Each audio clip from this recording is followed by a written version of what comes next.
ChatGPT and Canva are integrated now. It lets you generate an image using ChatGPT, then create a new project in Canva without leaving ChatGPT. This will lead to better visuals, less time context switching, and way less time wasted sending the same prompt over and over. In this video, I'm going to show you exactly how to set up the Canva and ChatGPT connection, then how to use the hidden workflow that I mentioned, and then a couple going further ideas if you want to take this thing to the next level. I'm going to show you how to turn a generated image into marketing assets, and we're going to go through examples with social posts, infographics, and even slide deck slides. So let's get right into it.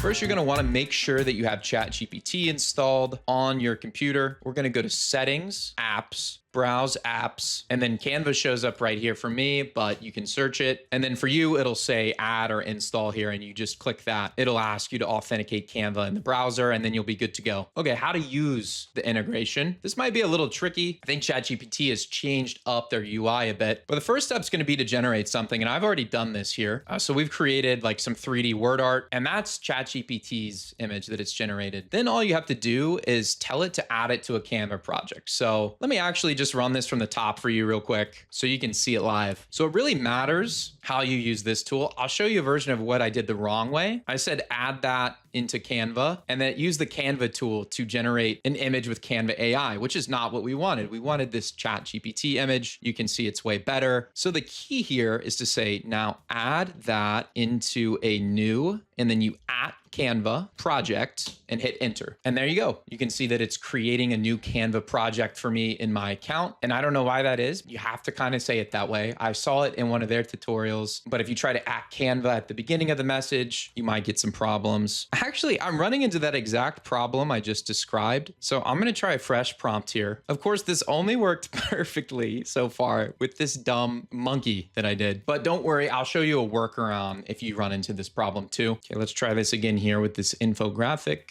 Okay, sweet. It worked this time. For whatever reason, it doesn't like that word art. It could be something to do with thinking that it's copyrighted or the fact that it's a 3D word art. So try this with different kinds of images. I did this with an infographic and it worked great. So the workaround would be to just go into Canva, create a new project. You can name it something unique like rundown 3D word mark test. And now if we open a new thread in ChatGPT, you can say, change the background to blue in the rundown 3D word mark test in Canva. And it's going to pull up related Canva posts, and it found it. And now it's updating the background. Okay, so the next step in editing Canva from ChatGPT is to run magic layers on it. So I would say run magic layers on that project now. And what that's going to do is it's going to trigger Canva's AI to separate all the text and icons, which is really useful and really cool that you can do it from ChatGPT now. Sweet. So now if you were to open this design, you can see that everything's ready to edit in here. So now I can say, edit the main title to say 5 ways teams use AI